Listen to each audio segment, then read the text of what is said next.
Dear friends of the Tom Photo channel, thank you for tuning in. Over a year ago, I started seeing weird things in my backyard. There were holes in the ground. Sometimes there would be bird feathers. Blueberries would disappear from blueberry bushes, or lower hanging apples would end up half eaten. When a football got left in the garden and had teeth marks all over it the next day, and when a small beach ball got almost fully eaten, I decided to get a nature surveillance camera, the one hunters use to discover the regular routes of wild animals. I opted for Minox DTC 550 Wi-Fi 12 MP. The camera has infrared sensor and infrared flash. It can both take pictures and record video after its sensor is triggered by movement in daylight or in the dark. At around €170, it seemed like a reasonable price for a useful tool. You put in 8 alkaline batteries, tie it to a tree, and turn it on. Then you go to check it every once in a while with an elevated pulse to see what was caught. Before I talk much more about the camera itself, let me show you what I was seeing with my camera. Was it a burglar? Was it a ghost? Was it my own cute little modest friendly cat? Only once or twice. Was it my neighbor's super shy dog getting lost? Again, only once. Just a few times the camera also picked up a squirrel running around. But when the darkness falls across the land, the midnight hours close at hand, as Michael Jackson sings, the yard becomes a zoo. More than anyone else I saw foxes. They would come to the garden about twice a week. And I'm not in the last house in my suburb, and I'm in a nice and civilized small town. The foxes almost always came at night, so infrared vision was a must-have. Only once was I able to get photos of one of the foxes in daylight.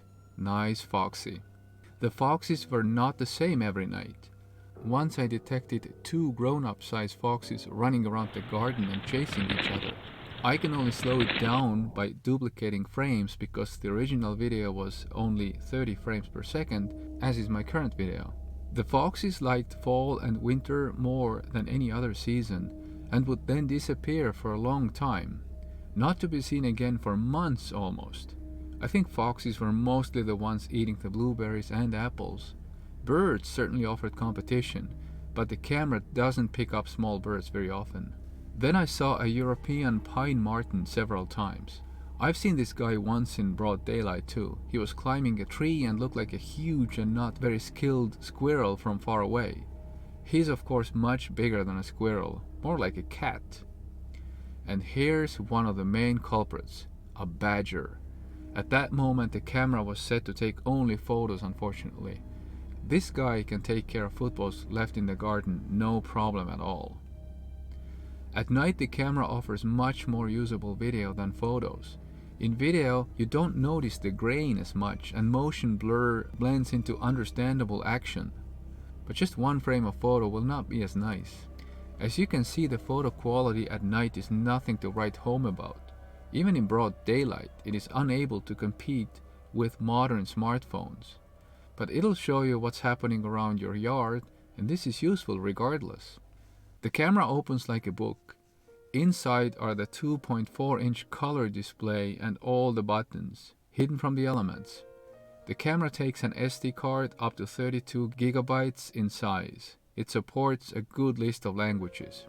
You can set the camera to take photos, videos, or both. The photo can be up to 16 megapixels, but it seems to me that the native value is less and pixels are interpolated. I looked through the metadata of my photos. The longest shutter speed I saw was 1/30th of a second, and the f-stop was always 2.4, meaning it is fixed. The ISO range was 100 to 3200, always 3200 at night, hence the pixelation. Metering is center-weighted average. Exposure is always auto. The camera can burst 9 photos in a sequence, and you can select the exact number every time the sensor is triggered. Timestamp shows date, time, temperature, moon phase. The camera uses infrared light when it is dark outside. The infrared light can be at high, low, or auto. It covers about 15 to 20 meters. The trigger distance is 15 meters. The camera's AVI format video goes to HD and 30 frames per second as the highest setting. You can choose a video length between 10 seconds and 3 minutes. I usually go with 3 clips of 15 seconds each after each trigger event. My main problem with photo or video is the delay of 5 seconds between detecting movement and starting to record. I don't know why this delay exists, but it could cause you to miss faster action entirely. You can set a timer before recording. So you can record, for example, house construction progress. The 8 alkaline batteries are advertised to last 6 months in the standby mode, but in my case, even with little action, they lasted for about a year. Auto power off can be set at a value between 3 and 10 minutes. External power supply port is available too. The camera weighs 290 grams without the batteries. It has a pretty good water and cold resistance. I leave it out around the year. You can attach the camera to a tripod by a screw on its bottom or back. The Minox has Wi-Fi control from smartphone and downloading images without having to climb to the top of the tree where your camera might be located. You have to be within 10 meters of the camera though.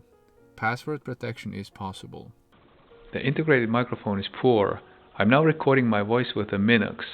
And if this sounds good to you, it's probably because I'm indoors and I'm very close to the camera. To summarize, I'd say the camera is a great toy. And not just that, I was able to see who's in my backyard at night. It has a good price and is well built. Its target group is those who want information about some location, not necessarily good and very usable images. In addition to the mediocre image quality, also note that the 5-second lag between trigger and recording may be too long for you. I, however, don't regret getting this camera. It has a permanent place in my yard now. Thanks for spending your valuable time with me. If you consider giving me a thumbs up or subscribing to my channel, that would be a great way to support me. I hope to see you again in my future and past videos and talk to you in the comments. Goodbye.